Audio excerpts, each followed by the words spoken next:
VeeFam, what's up? Rob, Mr. Messer, back for another amazing episode of the VeeFam sessions. I'm so excited to have just an amazing powerhouse member of our community, Seema Alexander. She's a founder of Disruptive CEO Advisory, creator of the Unique Method, and just an amazing, amazing VeeFriend in spirit. Seema, thanks so much for being here. How are you? I'm good, Rob. Thank you for having me. It's been a good day, and I'm looking forward to having this interview. Of course, of course.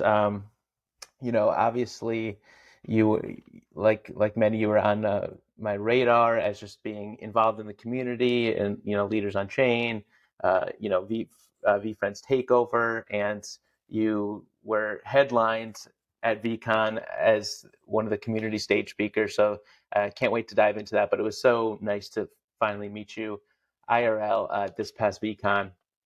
But before we get into that, I'd love to just kind of take a step back. If you could give us just like a 1 to 2 minute cliff notes on who Seema is prior to NFTs and all of this. Oh I my know God. that's probably 1 or 2 minutes is tough for many, but we'll do our best. Okay, let's start off. I'm a mom of two. I have a 13-year-old and a 9-year-old, two girls. I've been a wife for 20 years. Born and raised in Silver Spring. I grew up in a small business immigrant family. They came here literally with nothing. I grew up in hospitality. So they started the first Indian vegetarian restaurant in Washington, D.C.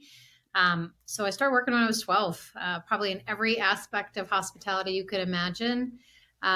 But my journey in terms of why I do what I do now, which is help and grow and scale companies, is because the business went from doing really well to close to bankruptcy.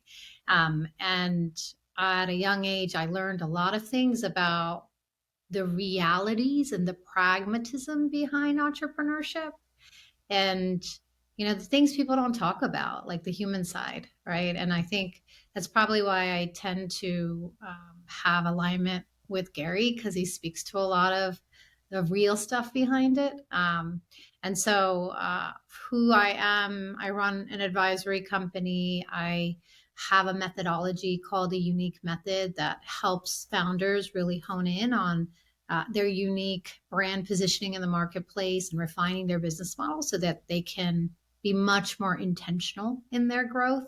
And what I call this phase is moving from, the spaghetti phase of like starting a business and throwing spaghetti against the wall. And that can take a couple years. You could be 10 years in, right?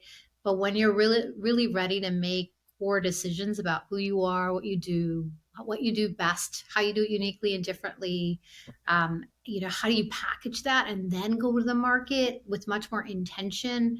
So much shifts in people's businesses and it just feels more aligned. There's so much more clarity.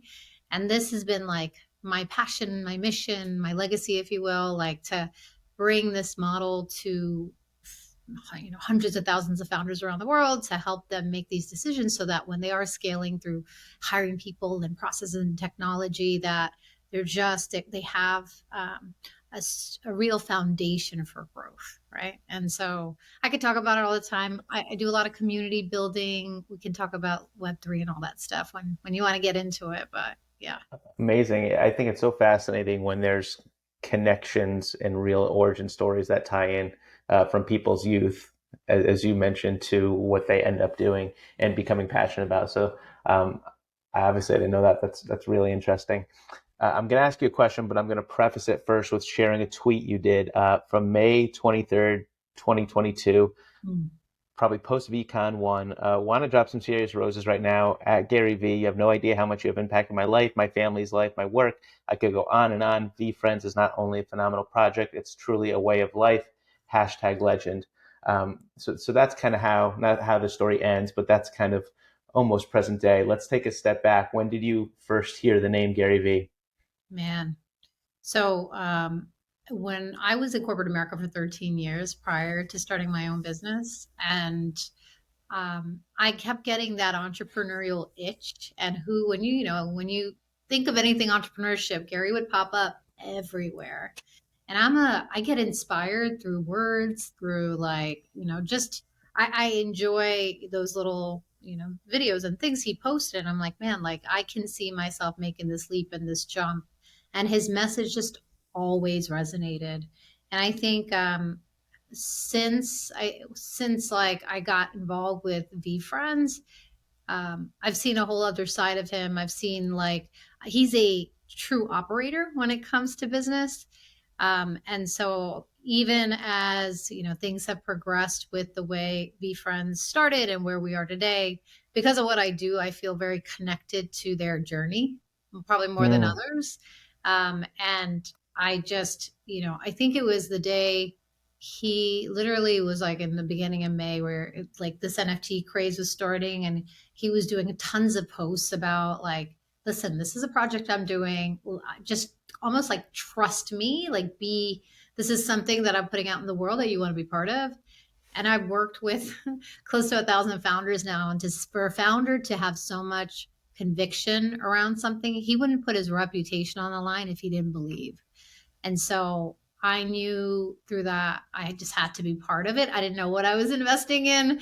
We had just closed on this house. We didn't have a lot of money just lying around, but I was like, I just got to do it. And so what's been really cool as my kids have been involved, my husband's been involved. So it's been like a family journey through the process. And I've just met so many incredible people. So, yeah. that's fantastic. So when he was doing, they were putting out those kind of educational tidbits, like this is a MetaMask, this is how you get Ether. You were kind of learning. This was your first foray into the whole thing. Completely. Like Gary got me into emerging tech. And I have stories because now I'm an advisor for an AI company. Like there are things that have occurred because of the education and community and the confidence that I've been able to now have to be an early adopter in certain aspects. Yeah, I would have never, like, not in that way, at least, not in the way that we were all learning together. Like that wouldn't have happened.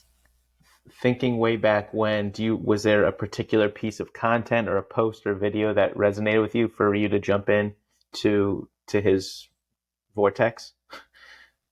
Okay, so there's some personal things for me that, like, if you looked at me, I'm 45 years old. Okay. I've had two pulmonary embolisms. So I've almost died three times in my life. Pulmonary embolisms are blood clots. And the first time I got one, I was 36, and it was in my calf. It went to my lungs. I couldn't breathe. It was this crazy episode. And, I didn't know. I was still in corporate America at that time. I didn't know what I was getting myself into, meaning I didn't know what my body was doing. But I felt so guilty about not going back to work, where 3 days later, I didn't process it. I was back in my office, and all the symptoms came back, and I ended up Mm. back in the hospital for a week.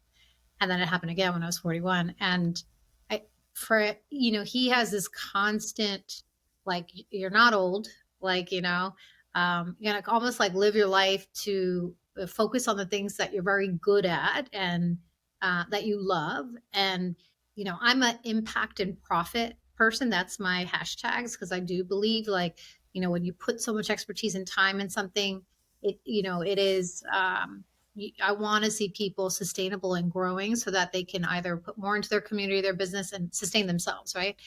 And there's so many of his messages that hit home for me at that time, where I was like, I knew, like, that year was so big for me, because I was like, okay, got it. Like, the universe is telling me something. I'm a big believer in science. So I'm like, I wanted to leave. I felt trapped. I was the breadwinner of the family. And a year later, I took the leap, but he was in my ear, like, and, I haven't looked back since. There have been like amazing moments, holy crap moments, tears, exciting moments, full momentum, but like, it takes a lot longer than you think. And like, those are the Mm. messages that I resonate to. And I also teach. I don't believe in like one TikTok can change your life, although he might, but like, I just know human beings, and not everybody is that way. Like, you know what I'm saying? So anyway, 100%. yeah, Yeah, no, him being in people's ear is a constant thread, depending on, because everyone's going through different things, and I think there's a real impact of him being so consistent with his messaging, because you hear it one way when you're 41, and depending on the season of life and where you are, the same message, the same video could hit so different 4 or completely. 5 years later. So yeah, I know. Like I left a career and a job that I was really unhappy with in teaching, and I literally like put the podcast on my ear when it was time to like hand in my resignation letter because I felt those straps like tightening. Like this is you got to break free, and like it was his messaging and his voice that like really helped me break free of that. Love that. So back to May of 2021. It's this crazy time. ETH is starting to skyrocket. Um, what did you end up with? Meaning with the VeeFriends, what did I mint? Yeah, what did you mint? Okay, so I was supposed to mint one. I ended up Oh, minting four. And it was funny because I wasn't as like, I was watching and learning, but I didn't pay attention as much of like I was trying to figure out when my younger daughter was with me and we were like, okay, which ones? And then I ended up with an empathy elephant first. And it was elephants mean a lot to our family. It's just I'm from India. My husband's from Sri Lanka. I don't know. We just have this thing with elephants and the wisdom and the wiseness and all this stuff. So we have elephants all over our house. And that was crazy because you know what happened the first day with like even his system crashed and all yeah, oh, that. yeah. So I ended up, I think it was day one or day, I got it on day one or day two. I forgot which one. And then I like that was trying to be strategic. And I was like, okay, I wasn't looking at full on the characters. I was looking at his strategy in my mind, at least. So I got a very rare, awesome African Shivet because he kept talking about the international implications. And it was one of the only Mhm. international ones. I ended up getting a rare badass bulldog because I just thought that would be a really cool brand. I could see that being built for, especially for the adult side. And it was really funny to hear my young girl, my daughter say bad blank bulldog. Yeah. She loved it. We're a dog family, so that works. And then the last one was a spec, the fly firefly. I got the Lala. Nice. And That's a part of nice. that was also because I love to help people fly. Like it's just like get them clear and unlocked, get them to focus on their potential. And my thought was fly firefly in terms of character would be that like, I'm gonna help them fly, like, like go to that next phase. So those are the That's amazing how thoughtful you were, and that's a very nice variety too, all over. So, did you get into like obviously you put some thought into this? Did you get into the hype of the floor and the arbitrage and the selling and the flipping? Did you start to play that game, or did you just enjoy them and I'm holding? I hold. I mean, I guess I was always looking at this as what he said, 40 years, right? Because I know business and I know I was listening to him and it takes a real I mean, come on, creating the next Disney, like, is how long it's going to take and all the variations and then obviously we were early in the industry in itself. So, anything I did in the NFT space and I purchased different projects I was looking at like long term hold just because, good or bad, hype cycles are really good. But for Veefriends in general, I haven't sold a thing. It's like almost like the fear of missing out if I do, because I'm like, and I Right. like, I've been, V2s are different. We can talk about that later. But like the two that I wish I also had was the entrepreneurial elf. Like to me, that was like a no brainer. That should have been me. And then the gift go. I mean, that would have been a nice. Sure. Yeah. Um, super cool. So, while we're on that, Yeah. obviously you mentioned his conviction before, and that really spoke to you. And he's, even when things are down, he's done nothing but double down on that messaging and how, he would sell Vayner and everything in it if it meant to keep VeeFriends alive and thriving. Right. Uh, and there's been, especially we're recording this on June 20th, 2023, and obviously we're in a tough market for crypto, and people are down, and people have left, and people have fudded. And I feel, maybe it's just me, I feel like so many people that are not exactly happy with the state of the union are just not listening to what he's saying. Like 40, 50 years, this is not a Web3 NFT project. I'm building an IP. Yeah. I just look from your vantage point and your expertise, I'd love to hear your thoughts on that. I mean, since day one, that message has not changed, right? And I would get like I think I've written tons of like when people are going at the project a year in the beginning, everyone was so excited. Yeah, the pricing is going high, blah blah blah, and then you see what obviously occurred a year later and 2 years later. And he also said 95%, 99% of these projects are going to go to zero. These are consistent messages. For me, the reason I'm excited about this emerging tech, and it's Web3 and now AI, so we'll get into that if you want, but later, but it's like, I went through the digital revolution, right? Like before, so in the 80s when the internet came out, right? And like, so but like so many dot coms failed early on because everyone was getting the hype cycle. And that was the same thing that was occurring here. And so his whole strategy, and I know startup world. So like with Andy and May and all of those, like everyone's like, well, you have to do what the community's saying. You have to do this. And they had so much pressure that first year. And I have a lot of empathy for them because, the realities of building a company is not the realities of what a lot of people had in mind. I think the arbitrage and the issue was there were a lot of people betting the farm on, you know, betting the farm on Gary, thinking that there'd be some real short term wins, which for a little bit there was that arbitrage, but that wasn't his intention. He never, Mm-hmm. and I think that there are people who probably gone into the project that did that, right? That said, you know what, I have a couple $1,000s in my account, I'm going to do it, and they hurt, right? And so it's one of those things that um, I've always seen this as a long-term play, but I've always seen this as a community play, Rob, more than a full-on utility play. And I think people, especially at this VCon, are starting to finally see that. Yeah. Amazing and beautiful segue, because I was going to pivot to say people are just as bullish, if not more so, on this community than the actual project itself.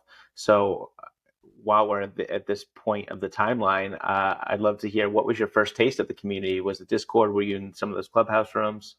Yeah. Talk to us about that. God. I was probably on some clubhouses, but more so on Discord than clubhouses. But I think what I got my taste, one, and this is sort of the taste where it was like, Gary is building a business. This is a business, right? And it's not a project. So I reposition companies. So I'm like, this whole industry needs repositioning, right? And all that. But he brought like minds together. And so when you have a value system that was clear from everything he talks about to his book to the characteristics on these characters, right? When I started to actually meet people, and I think for me, it was, pandemic was occurring, but I went to NYC, and I didn't go to NYC, NFT NYC. I went to the VeeFriends meetup during that first one.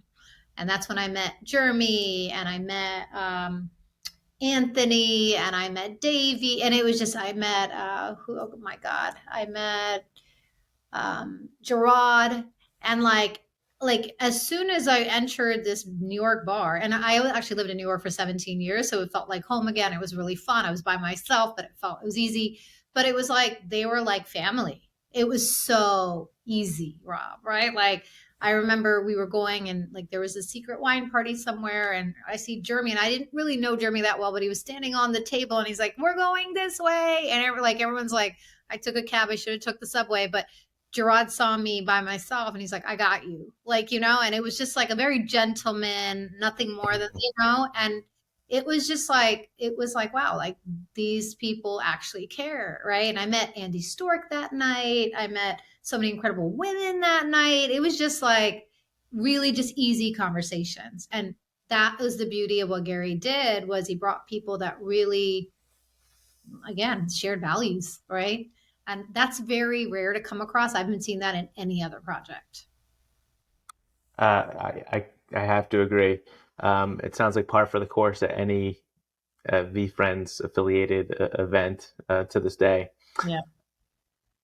While we're on these small events and communities, you got into V Women, which I think then rebranded to V Leaders. Now Yes. it's Leaders Unchained. Were you behind the repositioning and rebranding of these?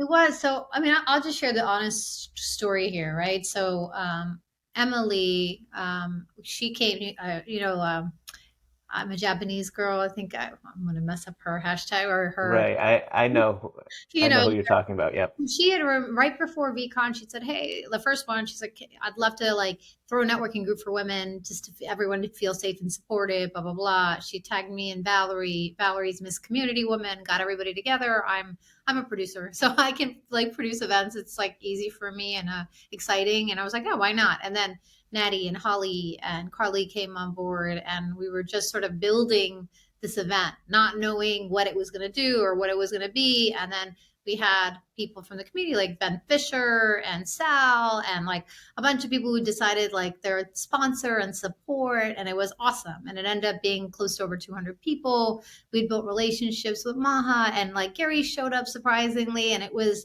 what a cool way to start, right? It was right after the hailstorm, And then after that, it became like, all right, well, what are we doing? And we'd originally had the Be Women because it was the group for supportive women, but inclusive. Um, and the women was also an artist project, right? There's a particular NFT project around it, and there was confusion, and so that's where the rebranding had originally started. But it was also, I think, after the event, we realized like, wow, like we could continue to go do Twitter Spaces and try to figure out other ways to support the community. And we're six women who are very different. We all come from very different places, but we worked really well together. And we just, and I think part of a lot of my education also came through that camaraderie. But I think there was a misnomer in the community where we were trying to represent women of Veefriends, and that wasn't the intention. And I think Mm. it wasn't well communicated on our behalf. We were just kind of like, we all have work and run companies or have jobs, and so it was just imagine getting six people together and having to make these calls and decisions, and it was fun but hard like to like get our logistics properly. But at the end of the day, it was what we realized with this second event was like we really enjoy connecting and highlighting good humans, and we're bringing creators and entrepreneurs, different projects together. It's not just Veefriends, right? So and it's like to help connect the dots, to help shape like whatever this industry is going to be with Web3, with AI. There are a lot of people trying to figure out their place, right? Everyone's been educated Hmm. early, and so a lot of people are like, do I switch my job? Do I do this? And I was in that boat for a long time. I'm like, until like I think it was the middle of last year, because I'm like, the work I do, I mean, Gary's the business guru, right? So I'm like, I didn't know if I wanted to focus on being like an expert in the Web3 space, which I'm not. I'm not a technical expert. I'm a strategist at heart. And I remember the day where I was like, wow, like I have years of experience. Why am I not showing up? And I think there are a lot of people in the community are stuck between Web 2 and Web 3 and wanting to do more on one side or the other. But the goal is just be authentically you and leverage what you know to support whoever the community that you're best, or wherever you want to, show up in the community. So anyway, that was but Leaders on Chain now is the rebranded community. And yeah, we're learning and going as we go, like but really excited how this event turned out, pre the second VCon. Yes. So back to back years, amazing kind of kickoff event to the whole weekend. Back to back years, Gary comes. So Mhm. was that? I mean, and I remember seeing the video from last year, from 22, when he just kind of showed up. Was that? Did you guys go to Maha for an assist? How did that? What's the backstory of that? For the first one, Yeah. you know, I think what the beauty of our team, and we're all relationship builders, right? And the goal is to add value, right? So I think through that, we had cultivated a relationship with Maha. And she'd actually come and spoke to all, not just us, but like the whole community. We invited people. And I think it was, she has a conviction for women in the space, right? And so she wanted to make sure, if possible, and Gary is also somebody who has like a conviction around women with his mom and his like all of that, right? So it was just like it sort of organically happened last year, and it worked out, and it was totally a surprise and amazing. But we try, clearly we were nurturing, but we didn't know, right? We're like, let him Hmm. come, who knows, right? But I know this year he made it an intention. He showed up at the spec brunch. He showed up at Benny's event for the Hawks. He showed up at our event. Like he really, that's the other thing about him. He like goes above and beyond, like to show up for his community. Yeah, he definitely does. Um, must have been super neat, and really, it's so these small micro communities within under the VeeFriends umbrella are so important, and it's just the to your point, the relationships and the education. I think that Web 2, Web 3, who am I conversation is so real. I'm living it. I'm still living it, Yeah, and I've been out of my traditional job for a year and a half now. sure. So very, very poignant. Um, I'm going to pivot back Sure. to where I was going to go because with your expertise, would you, and I don't know the whole acronym, but would you consider VFriends still being in this kind of spaghetti phase? Oh, 100%. 100%. And it's not in any business. Okay, so I'll just tell you who you are when you first start is never where you end up because there's a lot to learn, right? The beauty of it, again, I think Gary strategically is he has a lot of the different variants, the pillars of the business. He's done it in different ways, but building characters and IP. So I like he brought in this creative director and he created 200 how many 67 characters. But with like in general, if you're creating something like that, you there's a whole development process. He did it opposite, right? And Hmm. it like we all have to understand like that's not easy to develop that many characters. They may end up being the top 10, the top 15, the top 30, and they're ancillary, guests, and that could be just a piece of it. Then there's the whole IP and working with corporates to really build out the toys and the characters and amusement parks, and that's years in planning, years. And then we have things like the pandemic, and we have things like like he has a whole portfolio of companies, like so. They're 100% the spaghetti. It's only been 2 years, really, like um, but I think in the next year or so, they'll start to because now what happens in business, right? Like you start off with an idea, you're going to learn through the process, you bring on a team, that team will do whatever it takes, but eventually you're going to bring expertise in. And now I think that's where he's at. He's bringing more experts who've been there and done that in different aspects.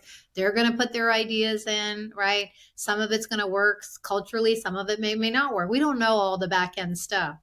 I kind of know just because of just what I've done in the past for a long Hmm. time, but like but look at the progress. Look at VeeCon this year. Like, like they take feedback and we're able to, have this expert team of event production people go through all the details. And day two, the speakers were so stacked and like the community events. And, it was just like seamless. Like it was pretty seamless for the most part.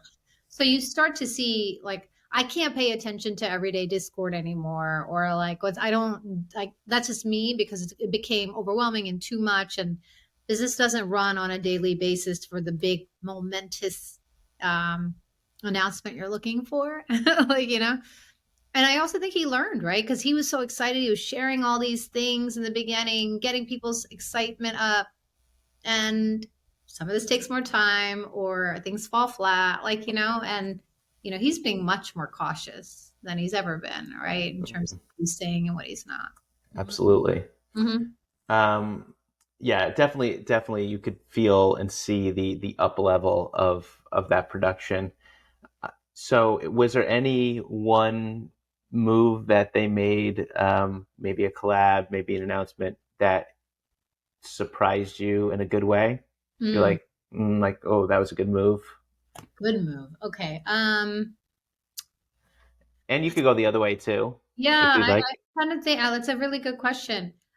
I would tell you in my household, what's been like, this is so minor, but it is not minor for me because um, the goal for VeeFriends is it's going to hit the next generation of children, right? That's how, like, I have a 9-year old and 13-year old. So the 13-year old gets it, loves it. My 9-year old loves it. Okay. So I came home with the Veefriends water bottle from VeeCon, this VeeCon. All the characters are on it. And Raina, I have this video, I posted it on Twitter. I sent it to Andy. I was like hoping like she will be an ambassador one day, but she's like, and this and the heart trooper and da, da, she's like, I love V-Friend. Like it was like a moment because the characters are resonating to my young one, right? And obviously we're a V-Friends friendly home, and she knows, because Gary's always on my ear or whatever, right? Like she hears it more than others. But I think it was like, wow, like this can really work if they continue on, they get in front of those children. It was, to me, it's that, right? It's like the more messaging, the more the characters come out, like the kids, the way her, like she just shines, like when she talks about VeeFriends, it's so cute, the socks and and like the other fun thing, like I've never actually, I'm part of a lot of communities, but merch was never my thing. Like it just was not, Hmm. it wasn't. And I have so much VeeFriends merch. And the cool part about that, and they did that early, smartly, like a lot of these Web3 projects, but it hits differently when you're walking in an airport and you see somebody, even if you're wearing a VeeFriend sweatshirt and there's a Bored Ape Yacht Club sweatshirt. I remember the first time walking in the airport in Minneapolis, and somebody was wearing, a Bored Ape sweatshirt. I was wearing a VeeFriend sweatshirt, and we just looked at each other because we knew why we were there, and we hugged each other. Like That's that amazing.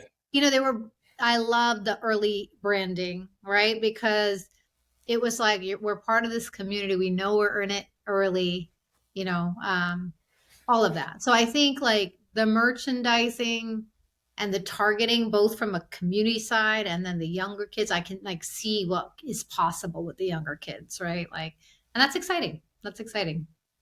Absolutely. I just had Katie, teacher Katie, on the other day, She's and she made a really great point that I had never even really considered or thought about. And because we all know, like, yes, we're onboarding the kids. My son loves it. Your daughters and everyone's. I mean, yeah, what's not to love? But right. she made an amazing point that like our kids like are going to befriend each other through this, and it 100%. just it never occurred to me. I'm like, wow, that's powerful. Like that's going from community to like family. I mean, there is a lot of conversation about next year having a group of, I don't know if I'll bring my 9-year old, it would be nice, but she would just be all over me, my 13-year old to the conference next year, but having a group, like having something organized for that age group, right? So they're Mm, not always just hanging with the parents. They have a group of others, like, and other kids that they can go and experience this amazing entrepreneurial life slash Web3 emerging tech conference, like, and in their own way. So I agree that the values that the kids who are listening in are just ancillarily happening through our community is amazing. yeah, it's gonna be amazing. And Gary did mention like he is predicting that there's gonna be a lot more families next year. I think that was a tweet or I can't remember where I saw that, but so Mhm. there's the writing on the wall for you. Yeah. Real quick, I think this is one of my personally, selfishly, one of my favorite moments, and a lot of people I talked to that had the opportunity to go to it are just so happy because it was such an amazing event that I know so much hard work went into, and you were part of putting it together, and that's the VeeFriends Takeover Yeah. Miami from December of 2022.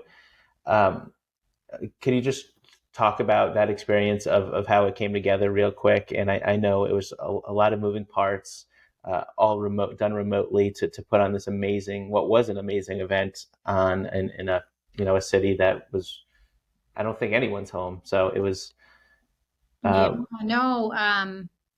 So the V Rose woman, you know who I'm talking about? yep.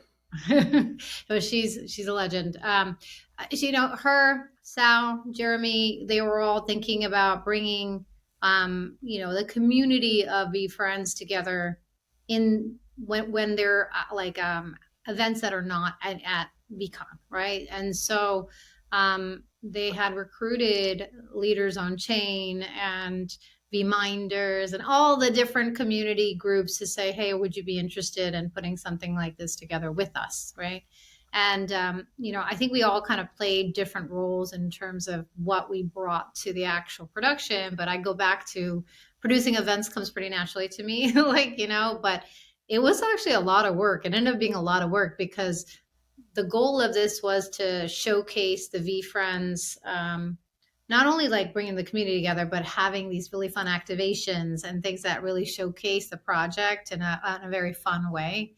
And I think we all brought different connections and collaborations and sponsorships and sort of the detailed sort of the event together. Um, and it ran. It was a crazy day, but it was amazing. And I think that was another testament to the power of the community coming together, and what can be created and produced. It was, I think, the first compete and collect tourney was there. Yep.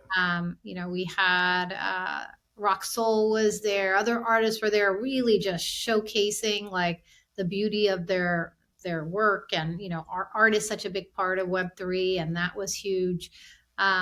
Sal, he always rocks it, right? Jeremy was doing his thing. We had the leaders on chain, like everybody was sort of pitching in from Yep. registration. That we had Sakari Sakari, was there. Yep. yeah, and I think that that continues to show like how do we support each other in our growth as that was like a fun community event, right? But for us, and just I'm switching to leaders on chain for a second, it's like everyone is trying to build certain things. So how do we uplift? And I'd love to share a quick story with Please. on chain this year. But are you familiar with the whole Robin Hood story? I don't think so. Okay, so in Miami during Art Basel, there was an artist who he was selling hats and like paintings and beautiful things, and he met Gary there, and he ended up giving Gary a hat, and there was some connection made. Sakari was also in the mix, and after Gary left, there was a conversation with Robin Hood and Sakari, and Sakari ended up sponsoring Robin Hood to come to our event and set up a booth. And this gentleman, he comes from a very and he shares it, right? It's like from drugs and violence and all of this stuff, and the art is what got him to become out in a way of like really showing up authentically of who he is and what he does and the positivity he spreads. And he drove almost, I don't know, it was 24 hours from New York to Indianapolis, brings all his hats and all his paintings. And Gary came. Gary was part of that, and that all happened. Ben Fisher ended up. I mean, the whole community riled around him. He was amazing. He's like amazing spirit, and like his hats weren't cheap either, right? Like people were just heavily supporting in this beautiful way. Benny Fisher ended up buying tons of his hats and big paintings. Um, and then like he got in front of Busta Rhymes and Spliff wore his hat, and there's like a connection to 50 Cent. And then the story just keeps going. I think he met the guy from Shark Tank. Oh my God, why am I? Damon. Damon, and Damon wore his hat, and it was just like this Wow. ongoing, it started with Sakari making the introduction to us and leaders. And so like for us, like that's the beauty of community, right? Like one week can change, one weekend, one day could change your life, one instant, right? And that's, I think, what this community can do for each other if we, really understand what we're up to and what we're doing. And I'm really, really keen to see that continue to build over the next couple of years. Amazing. I heard snippets of that story, but I didn't understand the through line. That really is amazing, and it happens all the time here, just because of the DNA. Yeah. So with that, let's go let's go to Indy. Let's go to VeeCon 2023. I guess a little bit prior to that, they announced, in the spaces in the Twitterverse, there was a lot of pushback towards the team throughout the fall, winter to do more with the community, to involve them more. They announced this community stage. They did many things to, in my opinion, to help close the gap between the team and the community. But this was a big one. They announced the community stage. When you first heard it, did you say like, I'm applying 100%? Talk me through that, and just from that moment to when you found out that it was going to be you. Yeah. So it came out, and I waited because there was a conversation of like, okay, do leaders on chain, do we apply together, or what is like, what are the things? And I was like, like like I told you, there was a moment last year where I was like, I'm going to show up as me, and like that's all I can do, and I'm going to talk my strategy, I'm going to talk unique method, I'm going to talk about the growth in entrepreneurs, because now I know this community is a couple years old, and people, if they're building, are going to start to feel these pain points, and this is, I can add a lot of value, right? And I know the industry has a repositioning problem. I mean, now this is like my world, so I'm like, I have to apply, like I just have to share, and I want to also be seen as who I am, like, and I thought that was also important. And I'm a big uplifter of community. I'm a community builder in multiple things that I do, but I just decided I'm going to show up. I'm going to show up as me. I'm going to apply. And that part of the application was sharing like why I think this is such an opportunistic time to have this conversation, right? Because of what people are actually going through. And yeah, so then I think it was like a month and a half later, right, that it was announced. And I remember getting the email, and I felt like I was like a college acceptance. Like, I was like, wait, what? Like, I had to like, and it was so weird. My husband, like the day before or the week, like that week, he was like, Seema, I can see you on that VeeCon stage. I'm like, like, what do you mean? Like, just like, it was just funny. He just randomly said it. He's like, no. He's like, you should be on that stage. And then like I was next to my kid when it happened. I was like, Raina, look at this. And she's like, what? Mommy, it was like a proud family moment, like, That's And then when I found out fantastic. Benny and Raul were with me, I was so ecstatic because I had just met Raul a few months ago, but he does early stage, and I love what they're doing with Day One. And Benny and I connected last year. We met at the spec launch, and he was like already doing his video production thing, but like we just vibed on business and networking and all that stuff, and we've kept in touch. So he's an operator, and he's really good at what he does. So it was really fun to be part of that. Amazing. Such an honor. And Such just to share another tweet from May 21st, so almost a year from your last one that I read. So May 21st, 2023, this VCon just hit differently. Just got home and reflecting on all of it and just wanted to give thousands of roses to Gary, Andy, Maha, Daniel, and the VeeFriends team. Just know you all killed it. The community is stronger than ever. And you go on to talk about a few other things. But you could sense that there was a definite just increase in everything across the board. 100%. Um, from a community standpoint, obviously we talked about the production of the speakers, but from a community and connection of people that many knew each other, but others meet for the first time, second time, third time meeting. I would love to hear your thoughts on that. Just to like, how was like second year of camp? A lot of times we call it. How was it for you? I know it was great, but if you could just elaborate. No, it was just deeper. That's probably the best word, right? Where it's like in the beginning, you're just excited. Again, I told you it was like as pandemic was ending. So it was just nice to see people and then like party with them and talk to them and get to know a little bit. And then over the year, you're starting to listen on. I listened to so many Twitter spaces. Like I was like, I had to kind of push myself back. I'm like, okay, focus on the things you need to focus on. But it was like I was getting to know people. And then here, the relationships just got more deeper, more real, and more supportive. Like, and when you're walking around and you see people, I mean, from day one, there's been a ton of hugs, but like, it just now I feel like I know someone deeper so that if I do have a connection to support them and help them, I can, right? And I think that is how we all should be thinking, is like, how do we bring value to the people that we know are good people that are doing certain things, like, and that, I mean, it blew me away this time because it's like now some people are bringing their families and other people are like, and it's just, it felt good. Let's just say that it felt good. And the cool part about for us, Rob, is like we've been there since the beginning, right? So I go back to something Gary shared with us early on. He's like, I'm building the next South by Southwest, right? And now South by is what, 18 years old, right? And just we're like the OGs. So to be an OG and be consistent in the community, that's just it's a rare thing to happen when it's a strong community like ours. Absolutely. Yeah. We keep on saying that word, and it's and why not? Because we're so have so much conviction in this one. So I know I use it probably more than I should. It's come up a lot of times, but let's take a step back. What does that word even mean to you, community? Oh, that's great. Community means connection to somebody with a like mind, right? Community means that I know you enough to support you, to help you in your growth. Community means that I feel supported, right? And like I know I'm not alone, right? And like if I was to tweet somebody and be like, "Hey, can you show, I'm in New York. Who wants to hang out?" Like it's gonna like it's not superficial, right? And I think um, I remember last year, I'm one of the co-organizers and now advisor more so for DC Startup Week here, and we support about 12,000 entrepreneurs locally.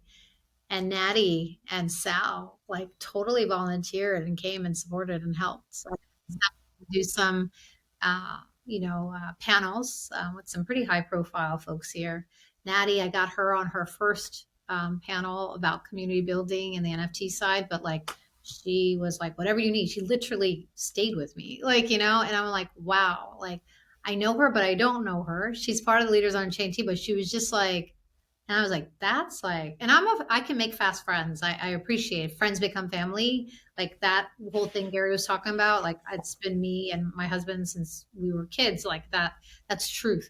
But it was just like so easy. And like now she knows my kids. My husband's family was here. She knows, like, it was just like, so wow, like you're coming to help me with DC Startup Week. Like that's not even anything to do with VeeFriends, but Right. it was really sweet. That's very special and an amazing and just fitting example to articulate how this community is different. I don't even need to ask you that question because you've, through many, many examples throughout the last few minutes, have shared that. I'm gonna just because of who you are and your expertise, I'm gonna pick on this again. Sure. So we wrapped up 2 years of VCon. On paper, there's three. Personally, I think me and many other people think it's going to go on and on and on. Curious of if it did go on to the public. This hypothetically Gary's plan. He's going to give everyone for free years 1, 2, and 3, and then open it up to be a South by.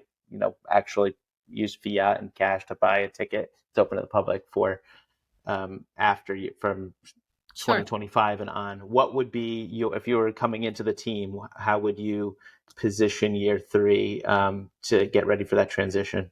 Mm. So, I mean, I think this year was a very pivotal year for them because they had to figure out a way to show that this was more than a Web3 conference, which they did, right? And so from the get go, because it became this life entrepreneurial and emerging tech, is how I'm calling it. And I think they probably will start positioning it that way. Um, that was really smart of them, like really smart, because those motivational speakers like Eric Thomas and Charlie, CEO Charlie and Jesse Eisner, like they add a lot of value in the middle of, and then having the really fun performances, and Andy Garcia, I think it is, who everyone's like, is that appropriate or not appropriate? Are we allowed to do that with VeeFriends? Like, but it added, right? It added a Sure. level of experience that people want more of. Next year will be very interesting. I think you bring up a really good one. They just got to do better with food. Like we all know, that was the one only like real thing, and I think they were just probably constrained by contract, right? But that is a really important thing, especially for us vegetarians and don't like eating, hot dogs and stuff all day long. So that's one. But outside of that, I think they are, if they're, I mean, obviously you're gonna have to pay the year after, like, that's not sustainable in the way he Sure.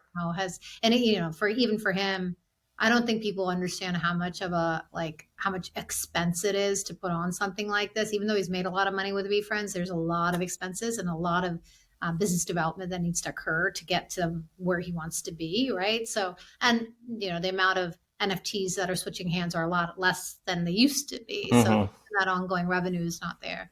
So I think he's going to have to figure out different revenue streams, and this will be one. I think this was his year to also showcase people outside of the VeeFriends community that this is not a VeeFriends conference, right? Only solely, and I think, like, I don't know about you, but I left saying, wow, like I literally called 5 people, including my brother, including some business people. And I was like, you got to come next year. Like, there's nothing like it. Right. So I don't, did you do the same? Did you I feel? absolutely. I felt like I'm not. I'm not going to try to explain people to people what VeeFriends is or why it's special. I'm just gonna bring them. Yeah. You just got to experience it. You need to feel it. Yeah. I think that's it. But I definitely came away feeling like, oh, like these are some big sponsors, and these are some A minus, we'll call them, speakers. And I Yeah. think it's all on both fronts are just going to be leveraged to create this huge year three. Yeah. And so That's my going thesis. back to that, I think there probably will be some early bird, some special. They're probably going to do something special for VeeFriends holders. I think they're, because like it's like you want to, and I'm curious how they'll do this, but somehow get people to commit earlier for either a lower price or discounted or something, right? Because I don't know what that price point will look like yet, right? I don't know. Really, it's going to depend on their sponsor strategy and what can be subsidized and what can't be. But I wouldn't be. The thing I love about this is everything is so accessible. Aside from like Mm-hmm. speakers have their own rooms and stuff. I wonder if they'll get into like sort of VIP sessions and this, that, and the other with different ticket levels. Like those are things that he'll have to work through depending on where the sentiment of the community is. But Gary's community is way bigger than VeeFriends. And that's also really interesting because, this year it was very intentional for him to bring in a lot of like corporate people and like that's their audience for Vayner Media and Sure. everything that they do on the bigger side. And I don't know if it's the bigger side, but the other side is portfolio.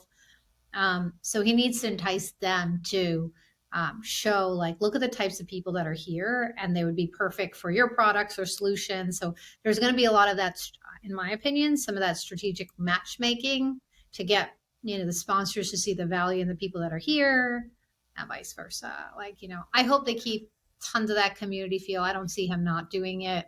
Um, but that pricing strategy is going to be interesting, because it's going to deter some people. It is what it is, right? But I wonder if they're always going to do some sort of discounted rate for a VFriend. I think that makes sense.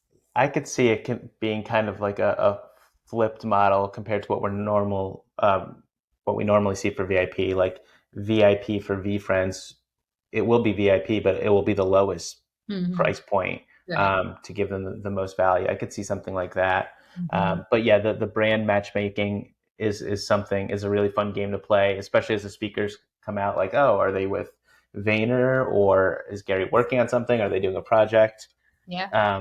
So And I wonder if the, they'll use the burning mechanism for like V2 to get a ticket. I don't know. There could be a lot of different giveaways this year. I mean, in my perspective, they probably struggled to get people there, like, because mm, of the market turn and, like they're like at the end, he was giving away a lot of tickets. Like, and that to me, that means that, there is a little less demand. And I think that was being seen in lots of different industry conferences this year. It's not just like VCon, right?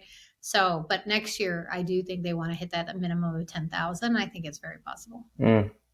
Yeah, I mean, it's even with the ticket, and the ticket was, I mean, $150, I think, towards the end. Yeah, But just to get out there to Indianapolis, not a lot of direct flights. You got to put yourself up $200 a night. Like it adds up it does. in this climate. Mhm. So yeah, I could really go deep in this conversation and pontificate and have some fun. But I'm looking at the time here. I want to. Do you have a heart out, by the way, right now, or do you I have a can couple? go in an additional few minutes if you want. Okay, awesome. All right, I just want to first thank you for coming on, and really appreciate your time and your wisdom and just your warmth. So thank you. I just want to get that out before we head into our quick last segment that I like to call micro macro spitfire. So I'm going to rattle off a lot of quick ones at you. You could get super general, yes, no, one word answers, or you could take your microscope out and dig as deep as you'd like to and elaborate. Um, Here we go. Are you ready? Sure. If someone's getting to VeeFriends right now, who do they need to follow? Jeremy. Oh God. Multiple people. Jeremy, Sal, Leaders on Chain, of course. God, VeeFam. There's just too many really good groups here. Who else?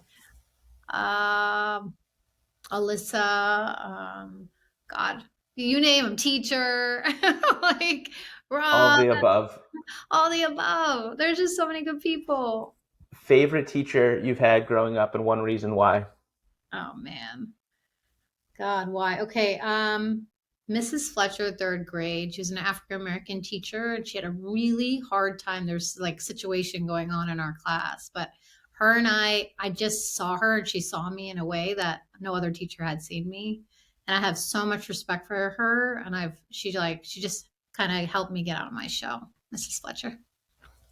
I love it. A secret talent that you have that most people don't know about.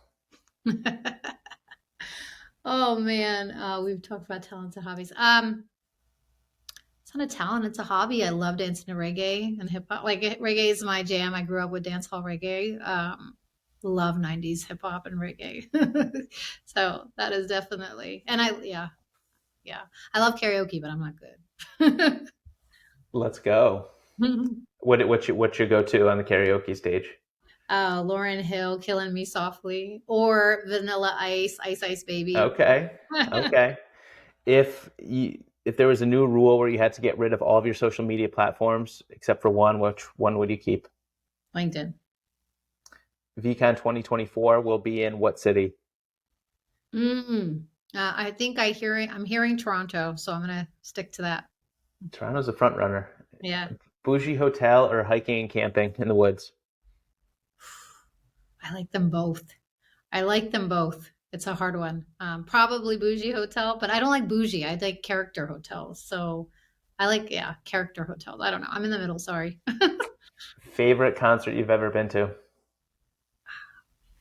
So, um, I the last I just okay. This is just a fun because it's right off the tip of my head. I just went to a '90s concert with TLC, In Vogue, Shaggy, Sean Kingston, and it was just like 2 weeks ago, and it was just so much fun. It was so nostalgic. But I've been to the Beyonce Jay-Z concert. I've been like I don't know. I love festivals.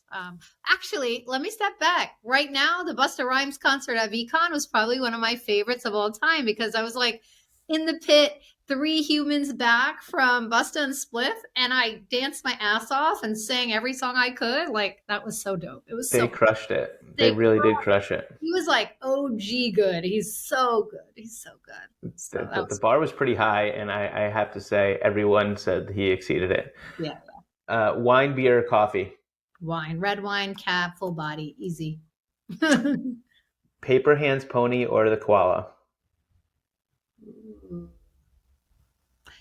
Paper hands pony or the koala? Probably the koala. Gratitude gorilla or patient panda? Gratitude gorilla.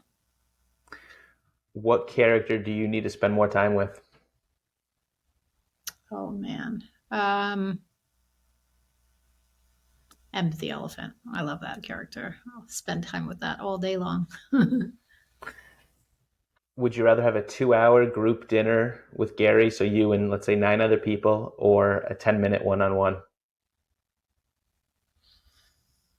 10-minute one. No, shit, man, you're asking hard ones, Rob. Oh, probably a 10-minute one-on-one. How do you want to be remembered in this community?